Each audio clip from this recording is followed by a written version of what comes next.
नमस्कार।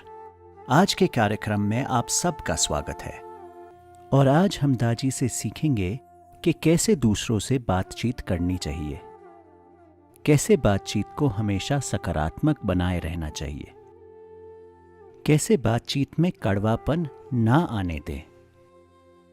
इन सब प्रश्नों का जवाब खोजते हैं दाजी के साथ।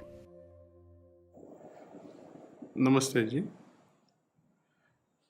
हमारे पास बातचीत से संबंधित बहुत से सवाल आ रहे हैं।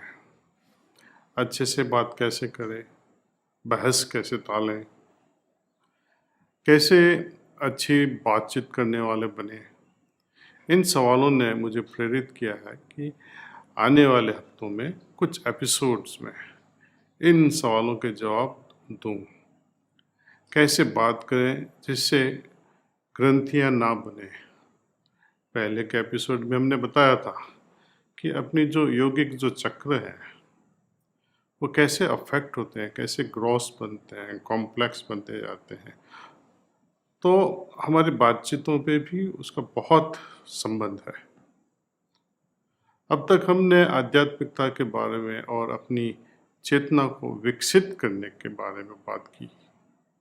हमने हार्टफुलनेस ध्यान, हार्टफुलनेस सफाई एवं प्रेयर प्रार्थना को कैसे किया जाए, इन विषयों को अच्छे से देख लिया। लेकिन रोजाना के उन कई सारे घंटों का क्या, यानी वह अधिकांश समय जब हम जागे हुए होते हैं, वह समय जो किसी न किसी तरह के संवादों में, दूसरे लोगों के साथ बातचीत में बीत जाता है।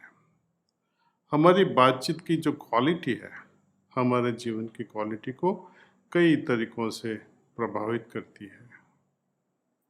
मेरा सुझाव है कि हम इस हफ्ते एक प्रयोग करते हैं। जब आप किसी के साथ बातचीत कर रहे हो, तब आपकी आंतरिक दशा कैसी होती है, गौर कीजिए। और चीज़ें कैसे अच्छी तरह से होती है, उस पर भी गौर कीजिए। किसी दोस्त या सहकर्मी के साथ कॉफ़ी पीते हुए या घर पर अपने पति अथवा पत्नी या बच्चों के साथ बात करते हुए गौर करें। जब बातचीत खुशहाल हो तब उसे नोट कर लें। और उससे भी ज़्यादा महत्वपूर्ण है कि आप खुद को कैसे व्यक्त कर रहे हैं, आप कितनी शिद्दत से सुनते हैं, यानी आपकी किसी को सुनने की क्वालिटी क्या है। दूसरा है, जब कभी किसी के साथ आपकी बातचीत बहस में बदल जाए, तब भी ऐसा ही करें। किसी के साथ हुई कोई भी परेशानी या झंझट होने से आपके भीतर क्या चल रहा है उसको नोट करें, मेंटली एटलीस्ट। फिर से अपनी आंतरिक अवस्था पर गौर करें और आपका क्या इरादा था। क्या आपने खुद के सही होने पर जोर दिया था? यदि आपको गलत साबित कर दिया जाता तो क्या आप असहज महसूस करते? क्या सुनने से ज़्यादा आप बोलते ही गए? क्या आप जान पाए कि सामने वाला इंसान कैसा महसूस कर रहा था? बातचीत के दौरान और बाद में आपकी दशा कैसी थी? अपनी निजी डायरी में पूरी ईमानदारी से उसको नोट कीजिए। सामान्य तौर पर हम कैसे बात करते हैं किसी से, किसी भी समय हमारी आंतरिक हालत कैसी है, उसके बारे में जागरूक बनने को लेकर एक प्रयोग करें। हम किसी चीज़ को तब तक बदल नहीं सकते जब तक कि इस बारे में पहले जागरूक नहीं हो जाते कि हम बदलना क्या चाहते हैं। और अब शायद पहले से ही कहीं ज़्यादा कोविड महामारी की परिस्थिति में इस बात पर काफ़ी जोर दिया जा रहा है, हम दूसरों के साथ और अपनों के साथ खास कैसे तालमेल बैठा रहे हैं। हो सकता है कि अपने खुद को उन्हीं लोगों के साथ दिन रात कई हफ्तों तक या लगातार कई महीनों तक घर पर ही एक साथ गुजारा हुआ। यह एक तरह से कई लोगों के लिए प्रेशर कुकर में होने जैसा है। एक छोटी सी गलतफहमी एक बड़े विवाद का रूप ले सकती है, जो कि कई दिनों तक वो चलता ही रहता है, isn't it? और आप में से कुछ इसके ठीक उल्टी परिस्थिति में होंगे और अलग थलग एवं अकेले होंगे। आप मानवीय साथ के सुखद एहसास की कमी महसूस कर रहे होंगे और लोगों के साथ जुड़ने के लिए शायद टेक्नोलॉजी पर भी निर्भर हो गए होंगे। लिहाजा यही वह समय है जब हमें इस बात पर खास तौर से ध्यान देना होगा कि अपनी बातचीत कैसे करते हैं, यहाँ तक कि क्या हम अपनी बातचीत को एक बेहतर इंसान के जरिया बना सकते हैं। हर एक बातचीत में हमारा चरित्र झलकाता रहता है। हार्टफुलनेस के आदि गुरु पूजनीय लालाजी महाराज ने कहा था, विभिन्न परिस्थितियों में सभी कार्यों में हमारे मन की संतुलित दशा सही मनोभाव को दर्शाती है। इसका बड़ा पहलू देखा जाए तो यह हमारे चरित्र का प्रतिबिंब है। संतुलित दशा या असंतुलित दोनों का गहरा असर और अनुकूल उन लोगों पर पड़ता है जो हमसे जुड़े हुए हैं। यह दशा बातचीत के दौरान खुद को प्रकट करती है, जो कि गंभीर और लंबे समय तक या हल्की फुल्की और थोड़ी देर तक हो सकती है। बातचीत करने का हमारा तरीका हमारे बारे में बहुत कुछ कह देता है। हम भीतर से कैसे हैं, यह हमारे दिन भर के बर्ताव में बाहर झलकता है। एक बेहतरीन शांतिमय ध्यान का क्या फ़ायदा अगर उसके पूरा होने के आधे घंटे के बाद ही हम अपने परिवार पर चिल्ला चिल्ला कर उसे मिली दशा को बिगाड़ देते हैं, या हम अचानक से अपना आपा बैलेंस स्टेट खोकर कोई ईमेल भेज दें, एसएमएस भेज दें। क्या वाकई में ऐसे ध्यान करने का कोई मतलब है? यदि हम एक बेहतर, दयालु, अधिक करुणामय एवं प्रेमी, अधिक उदार इंसान नहीं बन पाते, तो हमारा आध्यात्मिक अभ्यास किस तरह से हमारे दिन भर की बातचीत में झलकता है। जब हम ध्यान करते हैं, हम अपनी अंतरात्मा के संपर्क में आ जाते हैं। हम एक हल्के, सूक्ष्म, शांतिपूर्ण स्पंदन में डूब जाते हैं, लय हो जाते हैं।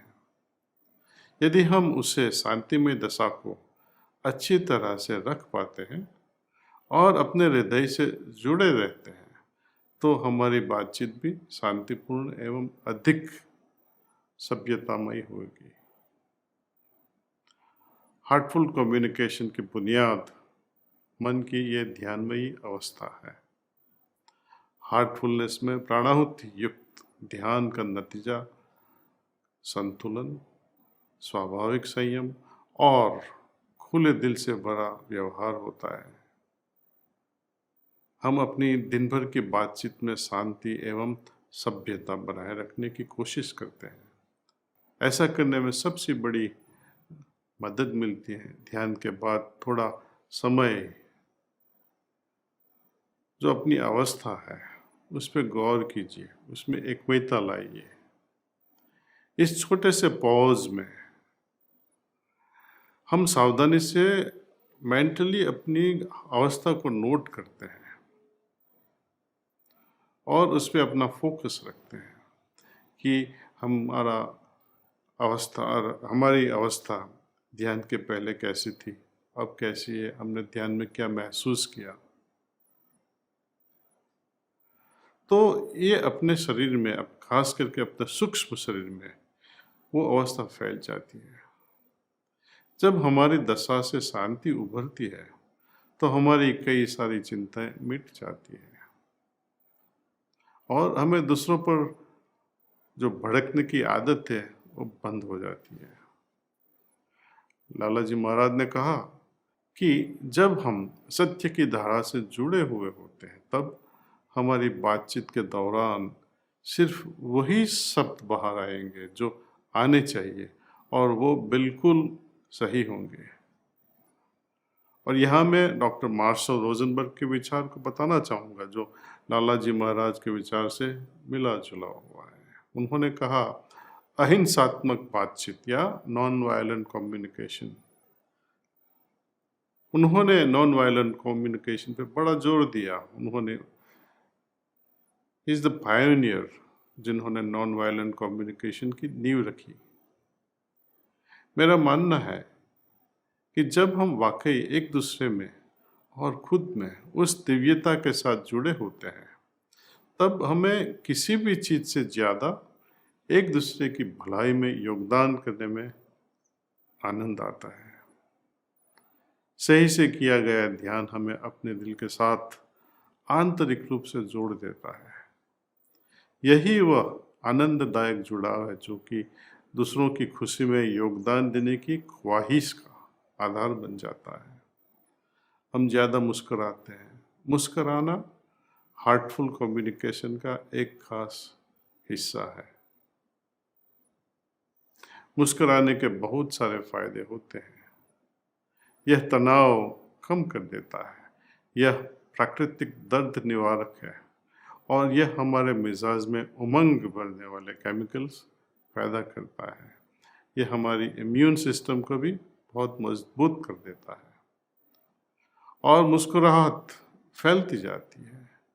यह एक सुपर वायरस है जो मुस्कुराहट हमारे इम्यून सिस्टम की प्रतिक्रियाओं को बढ़ावा देती है। जब रामदेव बाबा जी हमको आसन सिखवाते हैं, प्राणायाम सिखवाते हैं, बहुत कुछ सिखवाते हैं, आसन के दरमियान भी हम जब अपने चेहरे पे वो स्माइल रखते हैं, हंसी रखते हैं और प्राणायाम समय भी if we maintain that smile, हंसी अपने चेहरे पे रखे तो प्राणायाम का असर भी बहुत गहरा होता है। खैर, हमारी आंतरिक अवस्था का हमारी बातचीत पर कैसे प्रभाव पड़ता है उसके बारे में हम में से कई लोग ज़्यादा नहीं सोचते हैं। इसलिए हम अपनी बातचीत की आदतों को बाहरी तौर पर बदलने की कोशिश करते हैं, जैसे अपने बच्चों के साथ या जूनियर के साथ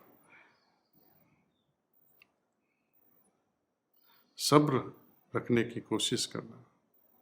क्या आप इस बात से वाकिफ़ है? यही कारण है कि सबसे श्रेष्ठ और मजबूत इरादों के बावजूद भी ऐसे मौके होते हैं जब हम चीज़ें बिगाड़ देते हैं सिर्फ बातचीत से ही। बातचीत का मतलब है खुद को व्यक्त करना। लिहाजा जिस तरह से मधुमक्खी जो शहद बनाती है उसमें उन विशेष फूलों से लिए गए मधु का रंग और उसका स्वाद होता है, उसी तरह जो हमारे भीतर है वही निश्चित तौर पर बाहर आएगा। स्कॉटलैंड में खास करके मधुमक्खी पालने वाले उनके छतों को हैदर हनी जो कहते हैं वो फूलों की झाड़ियों में रख देते हैं जो अगस्त के महीने में पहाड़ पर खिलते हैं।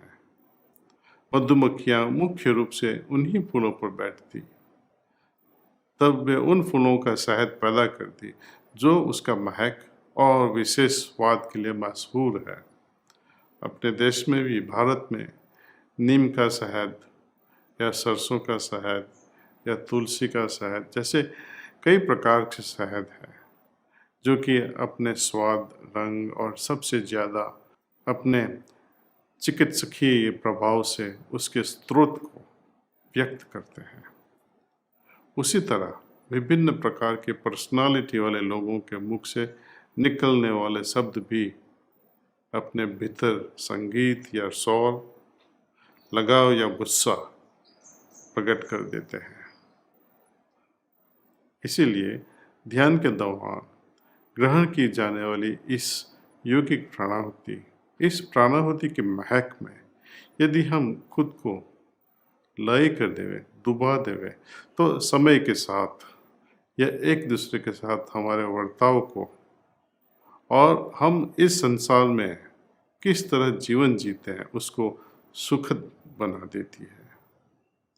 हम आंतरिक दशा को आत्मसात करेंगे और यह हमारी बातचीत में ज़्यादा से ज़्यादा वो झलकने लगेगी।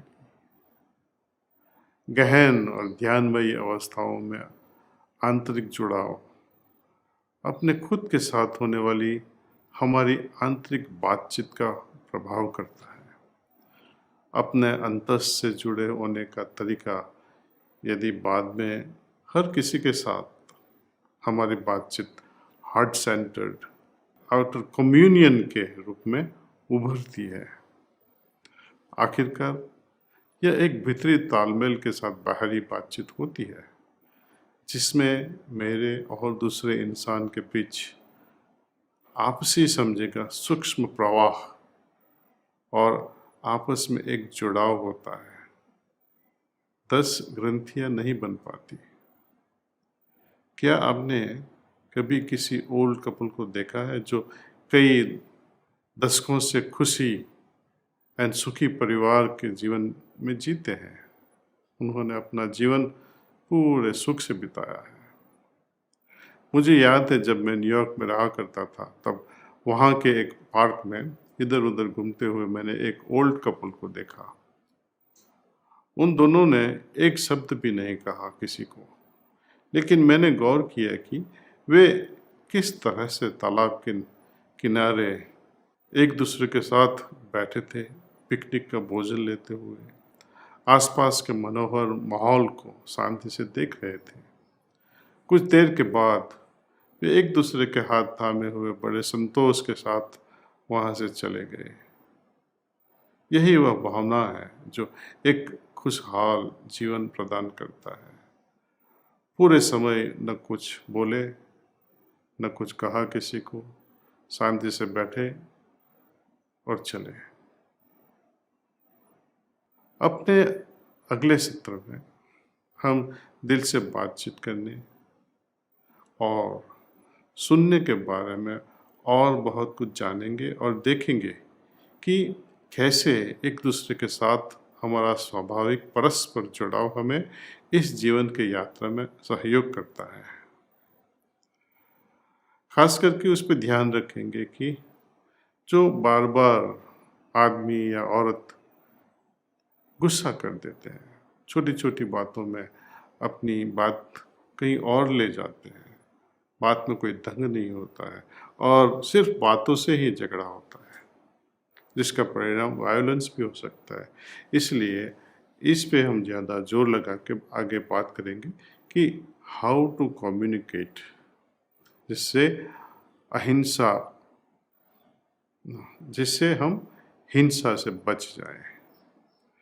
Thank you.